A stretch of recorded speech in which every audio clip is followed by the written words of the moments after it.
Hello everybody, skill bahasa di sini. Mari kita belajar bahasa Inggris. Nah, pada kesempatan kali ini kita akan belajar mengenai kunci 8 TOEFL reading ya, di readingnya. Reading comprehension, find definitions from structural clause. Nah, temukan definisi dari petunjuk strukturalnya. Nah, oke, kita bahas. Untuk kunci nomor 8, find definition from structural clause. Di sini ya, teman-teman. Ketika teman-teman diminta untuk menentukan makna dari sebuah kata, teman-teman dapat menemukan yang pertama, bahwa bagian bacaan menyediakan informasi tentang makna dari kata yang dimaksud. Nah, itu ya, pasti yang pertama itu. Terus yang kedua, bahwa ada petunjuk-petunjuk struktural yang memberitahu teman-teman bahwa definisi kata tersebut disertakan di dalam bagian bacaan. Nah, perhatikan contoh berikut ini teman-teman. Nah, intinya teman-teman, pada kunci ke-8 ini kita itu membahas mengenai paraphrase. Nah, mudahnya itu ya. Mudahnya. Nah, yang pertama nih, passage-nya ada one of leading schools of psychological thought bla bla bla sampai akhir. Nah, pertanyaannya ada in behaviorism in paragraph 1 a psychologist is concerned with. Nah, apa sih yang tak satu nih? Yang pertama,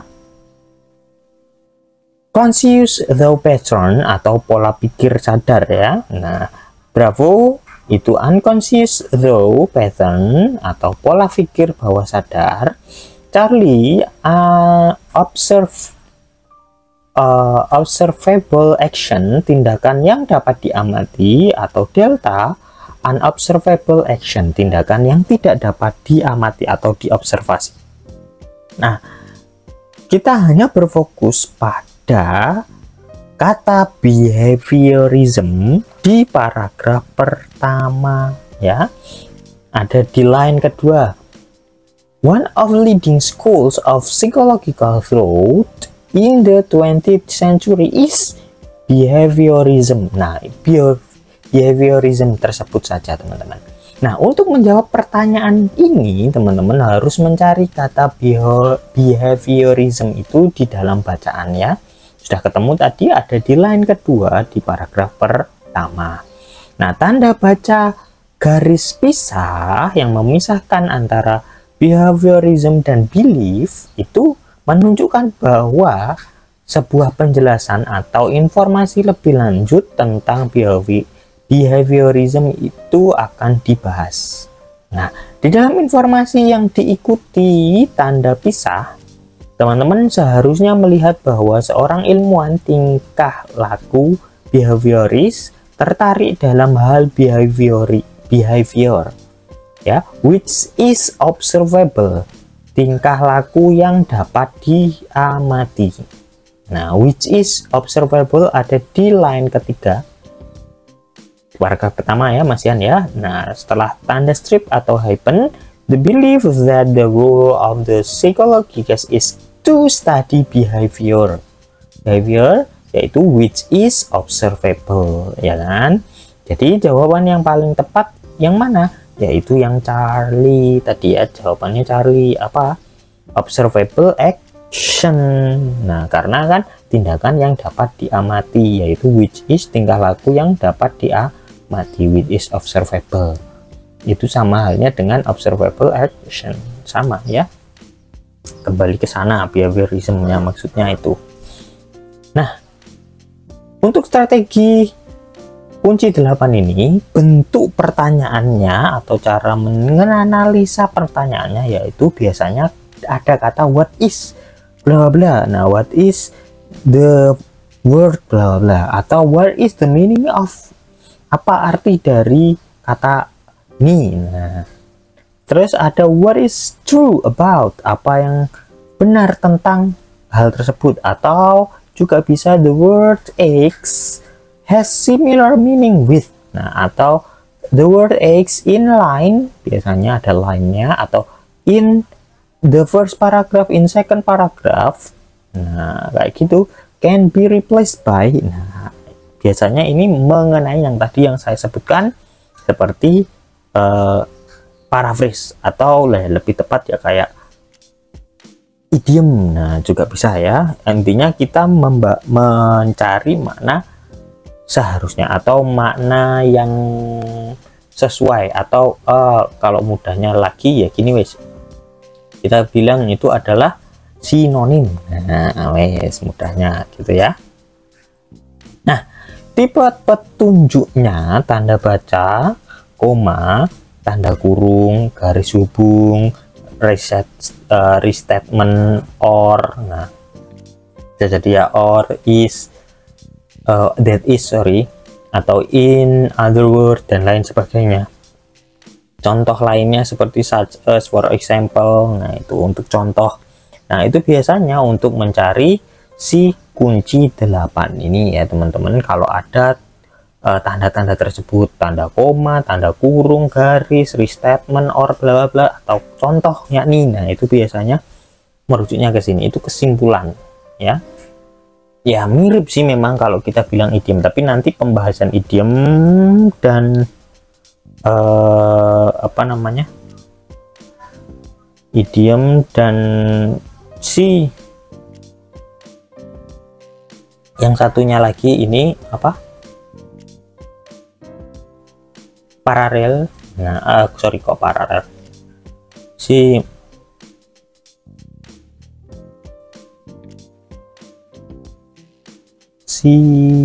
ya kayak si ini ya, sinonim. Nah, sama sinonim, terus apa, idiom, terus apa, paraphrase. Nah, itu nanti ada pembahasannya sendiri. Oke.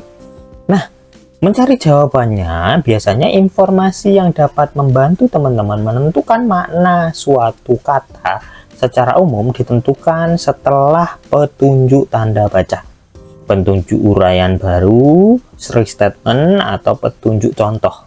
Nah, itu untuk menjawab kunci 8. Jadi memang sudah saya tekankan dari awal, memang mirip dengan si idiom itu tadi, tapi merujuknya beda lagi ya teman-teman. Jadi ini lebih spesifik lagi, dia lebih ke ada tanda bacanya, ada uraian restatementnya, ada umpamanya ada kata contoh such as, for example. Nah, itu lebih ke strategi untuk kunci ke-8 ini.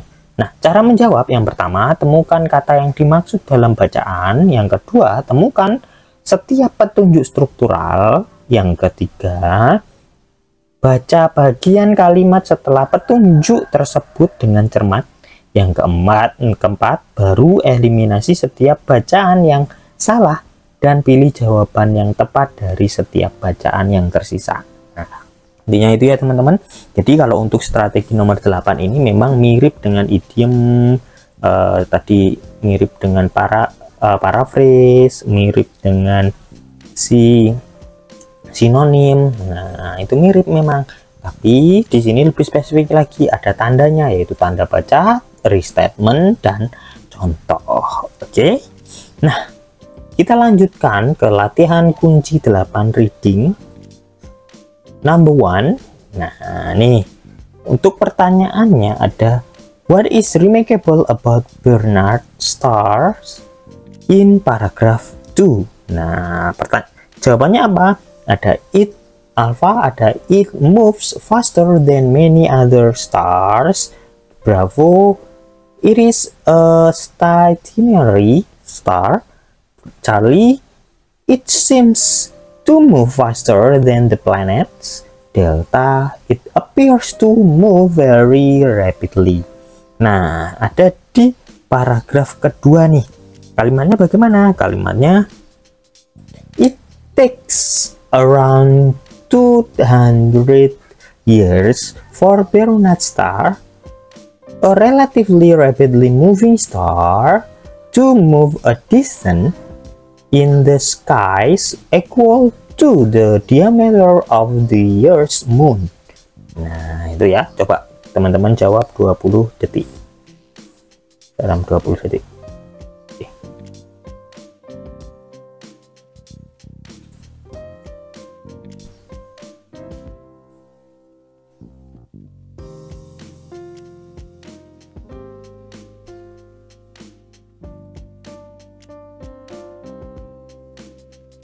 Ya, nah ini saya munculkan translate dari jawabannya. Yang pertama, it moves faster than many other people. Ia bergerak lebih cepat daripada banyak bintang lainnya. Bravo. It is a stationary star. Itu adalah bintang yang diam, gitu. Charlie tampaknya bergerak lebih cepat daripada planet-planet. It seems to move faster than the planets. Terus delta ada it appears to move very rapidly. Tampaknya bergerak sangat cepat. Nah, teman-teman, bacaan menyebutkan bahwa Barnard star relatively moving star, ya. Di sini kita lihat ada tanda baca koma, ya toh, ada tanda baca koma setelah stars. Terus ada mengikuti, yaitu Barnard star adalah satu petunjuk struktural yang mengindikasikan bahwa ada satu definisi atau satu contoh yang mengikutinya. Nah, yaitu dari di sini ya, dari sini dapat menentukan bahwa Barnard star adalah moves faster than many other star.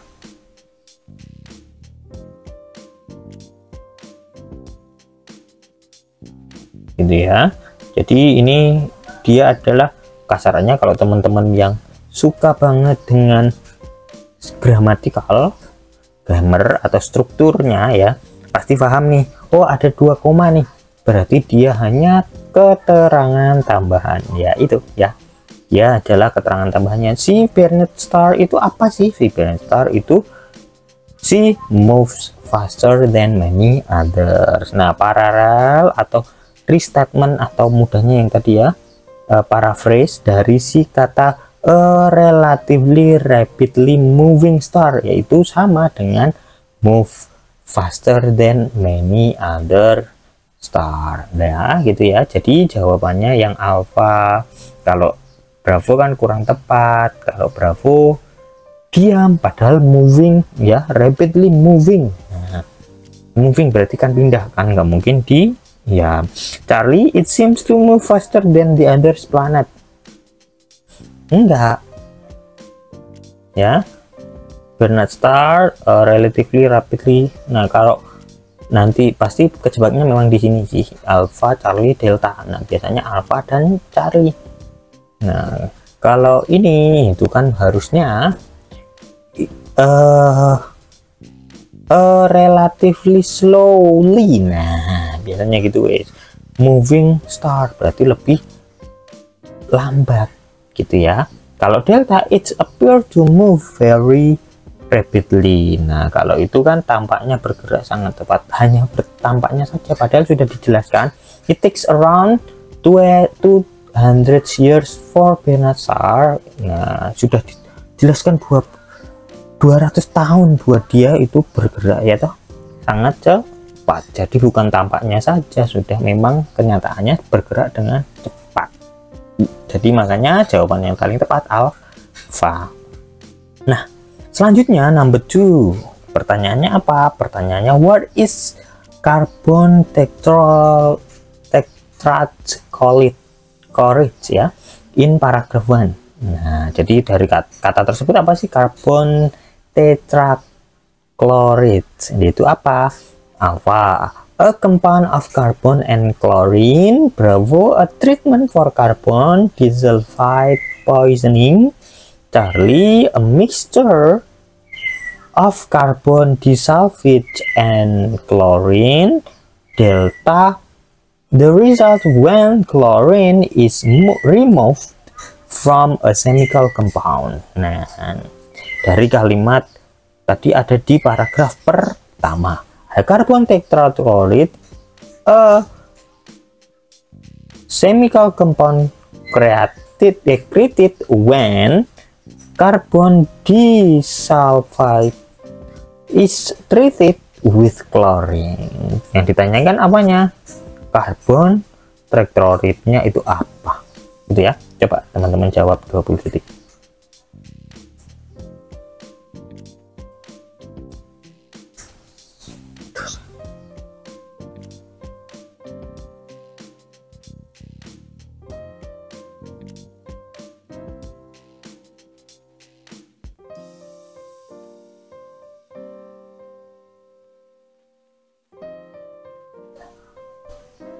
Ya, waktu habis. Nah, di sini teman-teman, kalau dilihat dari translate-nya ya, dari jawabannya, alpha itu a compound of carbon and chlorine, yaitu senyawa karbon dan klorin. Kalau Bravo, a treatment for carbon disulfide poisoning, pengobatan untuk keracunan karbon disulfida. Atau Charlie, a mixture of carbon disulfide and chlorine, yaitu campuran karbon disulfida dan klorin. Dan terakhir, the result when chlorine is removed from a chemical compound, hasilnya ketika klorin dihilangkan dari senyawa kimia.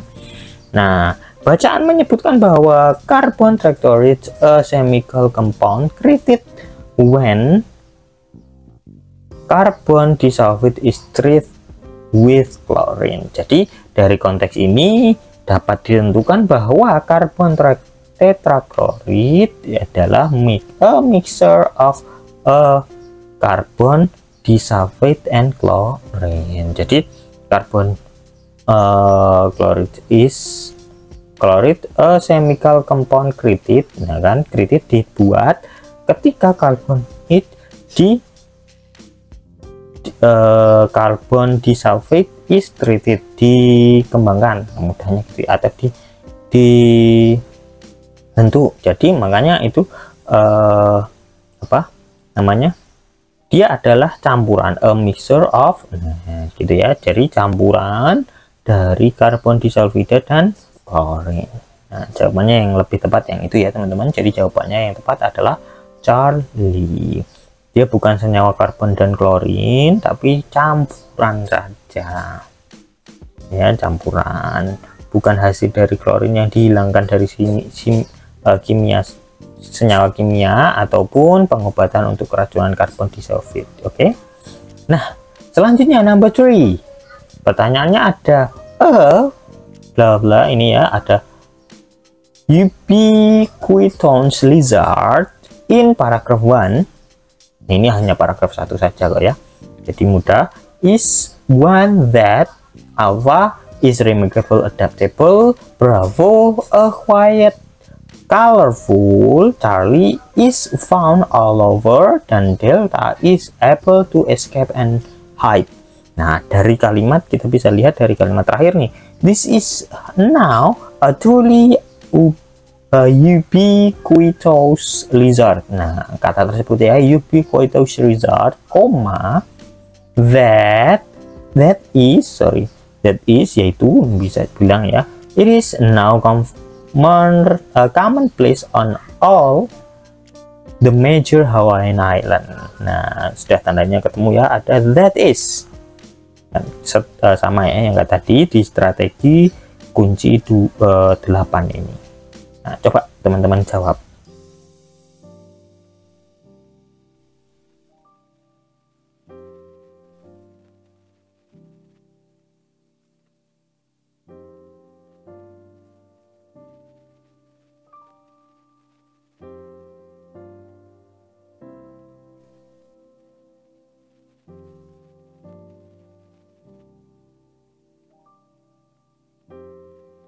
Nah, waktu habis. Bacaan menyebutkan bahwa this is, atau langsung saja ya ke ubiquitous lizard, dan kemudian menyatakan that is, it is now commonplace. Nah, commonplace. Jadi di sini pernyataan that is adalah petunjuk bahwa sebuah definisi atau sebuah penjelasan yang mengikutinya ya. Dari keterangan ini dapat ditentukan bahwa ubiquitous lizard adalah satu yang is found all over gitu ya, jadi yang ditemukan nih Jadi jawabannya adalah Charlie is found all over. Bukan is remarkable adaptable ya, tapi yang ditemukan gitu ya.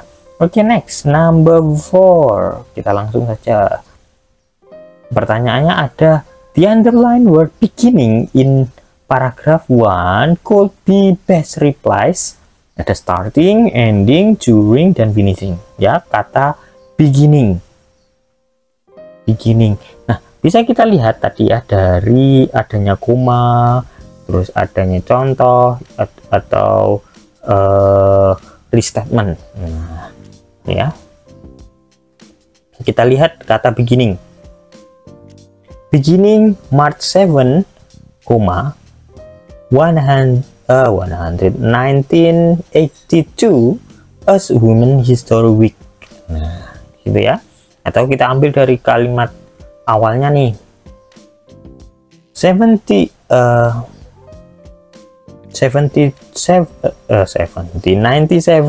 to 28, which are stories and requested the president to proclaim the week beginning March 7, bla bla bla, di akhir ya. Nah, di sini itu saja kok. Kata beginning kira-kira di sini sesuai dengan makna apa? Oke, 20 detik untuk menjawab.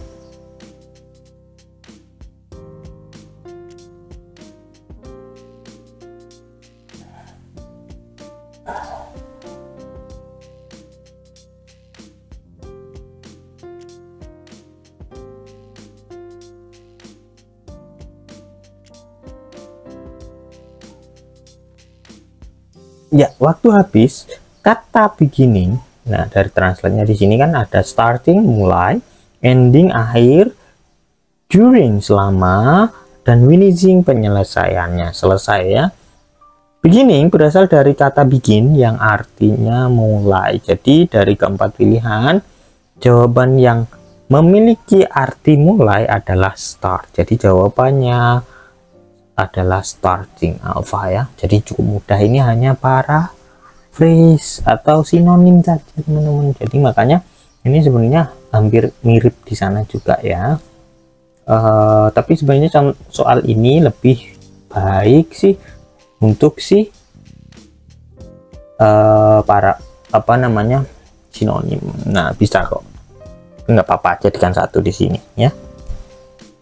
Oke, number 5. The word various in paragraph 1 has a close meaning with. Nah, various maknanya sama seperti miscellaneous atau variety atau kind atau difference. Kira-kira various division, dari kalimatnya ada deans of various divisions. Nah, itu kan diapit koma ya, jadi dia di dalam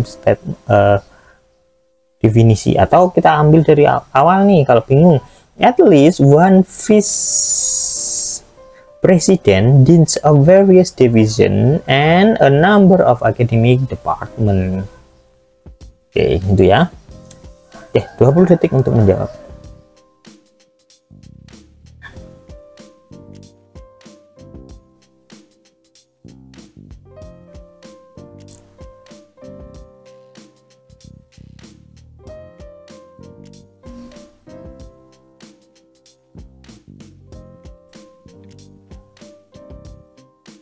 Ya, kata various merupakan kata sifat adjektif ya, yang diterjemahkan sebagai macam-macam atau berbagai. Jadi jawaban yang tepat adalah kata tersebut terjemahannya mirip dengan kata various adalah miscellaneous ya. Miscellaneous merupakan kata sifat adjektif yang bermakna bermacam-macam atau serba aneka. Sedangkan a variety adalah kata benda yang bermakna macam. Kinds juga kata benda yang bermakna macam-macam. Dan difference merupakan kata benda yang bermakna perbedaan. Jadi teman-teman biasanya di sini ya teman-teman, kalau various itu adjektif, biasanya kata sinonimnya harus sama-sama adjektif. secara kelas kata harus cari yang sama juga. Nah, di sini kalau kita lihat diamati memang variety dan kinds itu maknanya mirip dengan variasi semua ya, tapi dia kelas katanya benda, sedangkan miscellaneous itu adjektif setara dengan various. Jadi itu ya, hati-hati dengan si kelas katanya juga.